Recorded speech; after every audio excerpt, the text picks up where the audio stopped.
Hello friends, welcome to study with TNG. इस वीडियो में हम भूकंप से संबंधित सभी महत्वपूर्ण प्रश्नों को कवर करेंगे। तो सबसे पहले देख लेते हैं भूकंप क्या होता है। पृथ्वी की भूपर्पटी या धरातल पर होने वाली वह हलचल है जिससे पृथ्वी हिलने लगती है और भूमि खिसकने लगती है। भूकंप मुख्यतः विवर्तनिक हलचलों, ज्वालामुखी विस्फोटों, चट्टानों के टूटने या खिसकने, माइंस के धंसने या जलाशयों में जल इकट्ठा होने से उत्पन्न होते हैं। विवर्तनिक हलचलों से उत्पन्न भूकंप सबसे अधिक विनाशकारी होते हैं। विवर्तनिक हलचल, जिसको प्लेट टेक्टोनिक कहा जाता है, जो हमारी पृथ्वी है, हमारी धरती है, वो 27 प्लेटों पर स्थित है। 27 प्लेटों में से 7 बड़ी प्लेटें हैं और 20 छोटी प्लेटें हैं, और ये प्लेटें हर वर्ष 4 से 5 मिलीमीटर अपने स्थान से खिसकती रहती हैं। तो ये प्लेटें किस गति में गति करती हैं?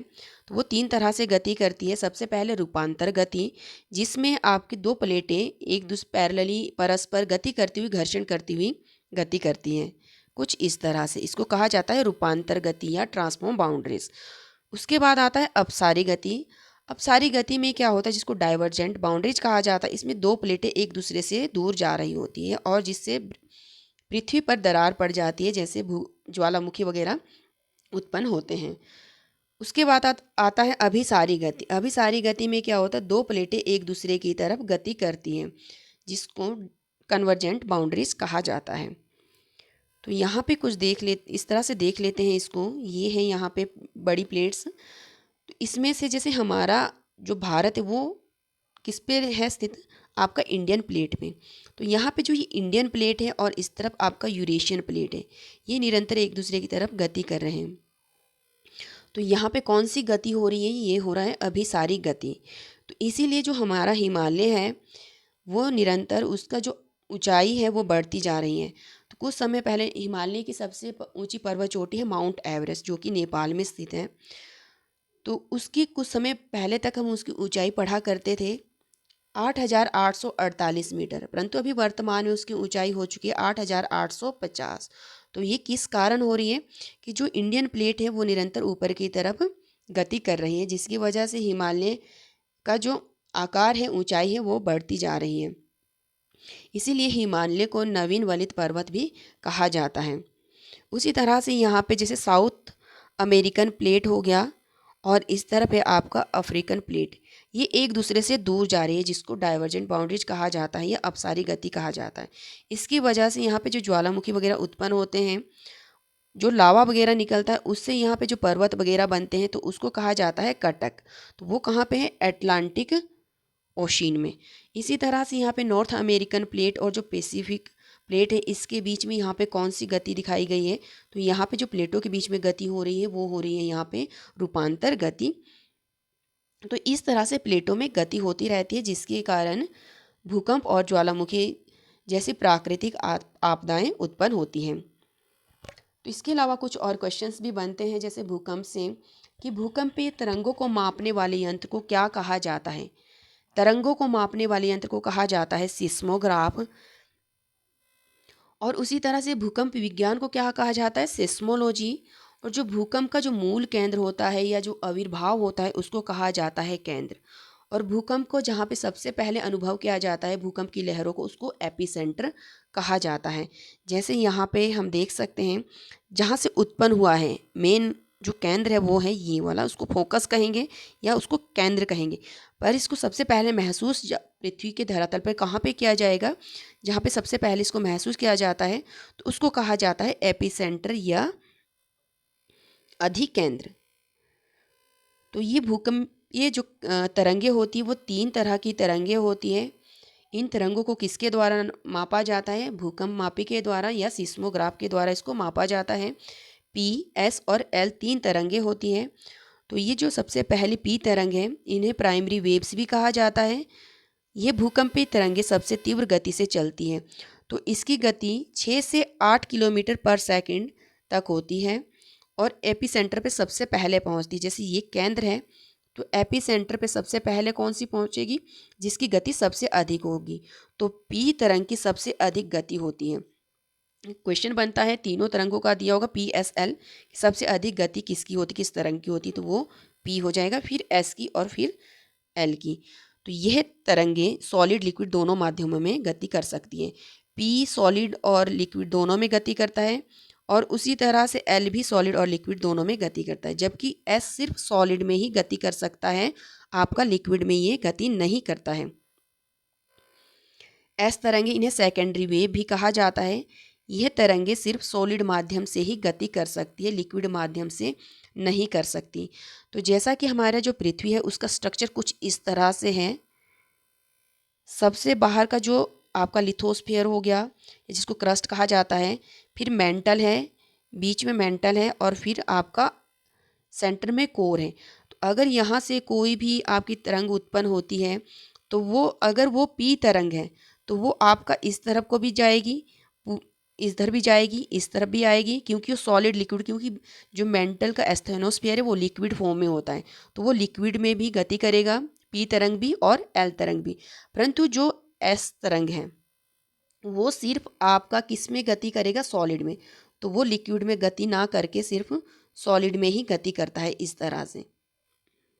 और इसकी जो गति है वो पी तरंग से थोड़ी कम है, 4 से 6 किलोमीटर पर सेकंड होती है।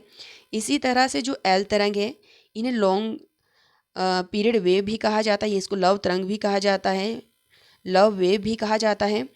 ये तरंगे एपिसेंटर पे सबसे आखिरी में पहुंचती है, परंतु सबसे विनाशकारी होती है एल तरंग। तो कई बार पूछा जाता है कि सबसे अधिक गति किस तरंग की होती है, तो पी की होती है, और अगर सबसे विनाशकारी तरंग कौन सी होती है, तो वो होती है एल तरंग। अब देख लेते हैं यहाँ पे इससे संबंधित जितने भी एमसीक्यूज़ के फॉर्म में हैं, भूकंप से संबंधित सभी क्वेश्चंस। फर्स्ट क्वेश्चन है, प्रत्यास्थ पुनश्चलन सिद्धांत निम्नलिखित में से किसकी उत्पत्ति की व्याख्या करता है। तो ये सिद्धांत दिया गया था रीड के द्वारा, ये व्याख्या करता है भूकंप की। तो इसका राइट आंसर हो जाएगा ऑप्शन सी। भूकंप की उत्पत्ति से संबंधित प्रत्यास्थ पुनश्चलन सिद्धांत का प्रतिपादन किसने किया था, तो इसको किसने किया था, रीड के द्वारा प्रतिपादित किया गया था। नेक्स्ट, निम्नलिखित में से कौन सी अनुमेय प्राकृतिक आपदा है, तो जिसका अनुमान नहीं लगाया जा सकता। जितनी भी प्राकृतिक आपदाएं होती, चाहे बाढ़ आना हो, चाहे आपका सुनामी हो, या ज्वार भाटा या कुछ और हो, तो उसका मतलब कुछ हद तक अनुमान लगाया जा सकता है। परंतु जो सुनामी है, सुनामी तो भूकंप के कारण ही उत्पन्न होती है। परंतु एक भूकंप, जो प्राकृतिक आपदा है भूकंप, वो ऐसी आपदा है जो कि जिसका अनुमान नहीं लगाया जा सकता, क्योंकि इसका अनुमान कुछ ही सेकंड मिनट पहले ही लगता है। भूगर्भ में जिस स्थान पर भूकंपीय तरंगों की उत्पत्ति होती है उस स्थान को क्या कहा जाता है। जहाँ पर उत्पत्ति होती है पूछा गया है, तो भूकंप केंद्र, और जहाँ पे महसूस किया जाता है उसको कहा जाता है अधिकेंद्र। भूकंप मूल वह स्थान होता है जहाँ पर धरातल पर भूकंपीय लहरों का सर्वप्रथम ज्ञान होता है। नहीं, धरातल पर जहाँ पर सबसे पहले ज्ञान होता है उसको तो एपी सेंटर कहा जाता है, जबकि फोकस कहा जाता है या केंद्र कहा जाता है जहाँ से भूकंप की उत्पत्ति होती है। फिर नेक्स्ट है अधिकेंद्र। एपी सेंटर भूकंप का एक बिंदु है जो संबंधित है, तो किससे है, पृथ्वी के अंदर भूकंप के उद्गम स्थान से। तो ये भी गलत हो जाएगा, भूकंप उद्गम केंद्र के ऊपर भूपृष्ठीय बिंदु से। तो ये वाला इसका राइट आंसर हो जाएगा कौन सा, भूकंप उद्गम के केंद्र के ऊपर, जहाँ पे सबसे पहले इसको महसूस किया जाता है, वह स्थान जहाँ पर भूकंप का अनुभव किया जाता है। जबकि ये वाला इसका राइट आंसर हो जाएगा ऑप्शन बी, उद्गम केंद्र के ऊपर भूपृष्ठीय बिंदु से जहाँ पर सबसे पहले अनुभव किया जाता है। नेक्स्ट है, पृथ्वी के सतह पर भूकंप के केंद्र के ठीक ऊपर के बिंदु को क्या कहा जाता है। तो ठीक ऊपर का बिंदु कहा गया है या तो अधिकेंद्र, अधि एपिसेंटर, अधिकेंद्र, या इसे कहा जाता है उत्केंद्र। फिर नेक्स्ट है, भूकंप में धरातलीय तरंगे होती हैं।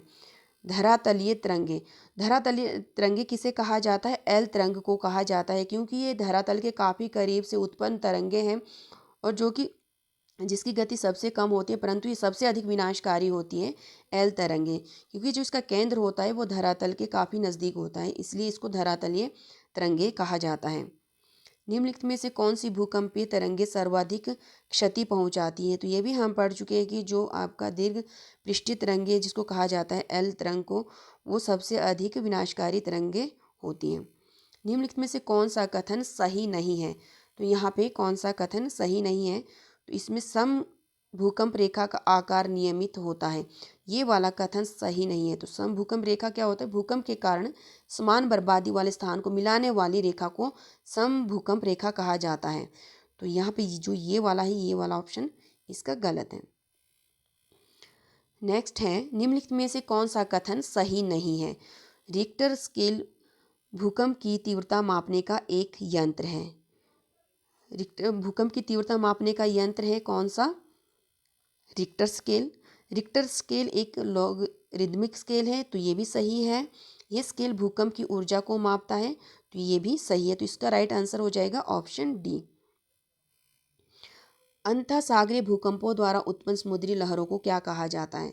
जब समुद्र के अंदर भूकंप आता है तो उसकी वजह से उसके कारण ही सुनामी उत्पन्न होती है। तो सुनामी का कारण क्या है? समुद्र में भूकंप का आना, जिससे लहरें काफ़ी खतरनाक हो जाती हैं। सुनामी का मुख्य कारण निम्नलिखित में से क्या है? तो सुनामी का मुख्य कारण है भूकंप। भूकंप के कारण ही सुनामी उत्पन्न होती है। विश्व के सर्वाधिक 63% के लगभग भूकंप निम्न में से किस पेटी में आते हैं? तो किस बेल्ट में सबसे ज़्यादा भूकंप आते हैं? तो सबसे ज़्यादा प्रशांत महासागरीय पेटी है, तो वहाँ पे सबसे ज़्यादा भूकंप और ज्वालामुखी आते हैं, इसीलिए इसको रिंग ऑफ फायर भी कहा जाता है। भूकंपों का प्रभाव महाद्वीपीय भागों के अतिरिक्त महासागरीय भागों पर भी पड़ता है और इससे महासागरों में भयंकर लहरें उत्पन्न होती हैं। इन लहरों को किस नाम से जाना जाता है? तो ये हम पढ़ चुके हैं, इसको जाना जाता है सुनामी के नाम से। सुनामी किस भाषा का शब्द है? तो कई बार क्वेश्चन ये भी आता है, काफ़ी ज़्यादा पूछा जाता है, सुनामी किस भाषा का शब्द है? तो ये जापानी भाषा का शब्द है सुनामी। किस देश में भूकंप से उत्पन्न विनाशकारी समुद्री तरंगों को सुनामी कहते हैं? क्योंकि जापानी भाषा क्या है, तो जापान में ही सुनामी कहा जाता है। तरल पदार्थों से होकर ना गुजर सकने वाली भूकंपीय लहर कौन सी है? तो हमने कहा, हम पढ़ चुके हैं PSL। जो एस है ये सिर्फ सॉलिड से ही गुजर सकती है, आपका लिक्विड से नहीं। तो क्वेश्चन क्या है हमारे पास यहाँ पे? तरल पदार्थ से नहीं गुजर सकने वाली, तो एस यहाँ पे इसका राइट आंसर हो जाएगा। रिक्टर स्केल का प्रयोग किसके मापने के लिए किया जाता है? तो रिक्टर स्केल का प्रयोग किया जाता है भूकंप की तीव्रता को मापने के लिए। सिस्मोग्राफ किसे मापने के लिए किया जाता है?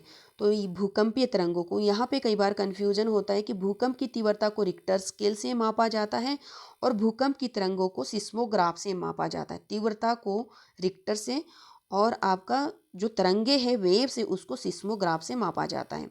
सिस्मोग्राफी किसका विज्ञान है? तो भूकंप के अध्ययन को सिस्मोग्राफी कहा जाता है। तो राइट आंसर हो जाएगा भूकंप। समान भूकंपीय तीव्रता अर्थात समान बर्बादी वाले स्थानों को मिलाने वाले रेखा को क्या कहा जाता है? तो उसको कहा जाता है सम भूकंप रेखा कहा जाता है। सम भूकंप रेखा किसी क्षेत्र के उन स्थानों को मिलाने वाले रेखा जहां भूकंप का एक साथ अनुभव किया जाता है कहलाती है। तो सह भूकंप रेखा कहा जाता है जहां पर एक साथ भूकंप को महसूस किया जाता है। सम भूकंप रेखा का आकार प्रायः होता है। सम भूकंप आकार का जो वो होता है अनियमित होता है। नेक्स्ट है, भूकंप का कारण क्या है? तो भूकंप का कारण होता है टेक्टोनिज्म, विवर्तनी।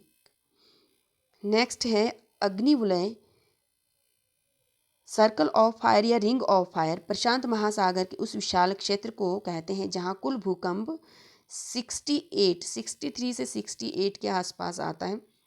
तो इसका राइट आंसर हो जाएगा ऑप्शन ए। तो ये कहाँ पर है? ये है प्रशांत महासागर में। निम्नलिखित में से कौन सी घटना धरातल पर नहीं घटित होती है? तो धरातल पर घटित ना होने वाली घटना है कौन सी? सुनामी। तो ये भूकंप से संबंधित महत्वपूर्ण प्रश्न थे। अगर आपको मेरी वीडियो हेल्पफुल लगी हो तो प्लीज़ वीडियो को लाइक करें, शेयर करें और चैनल को सब्सक्राइब करना ना भूलें। Thanks for watching.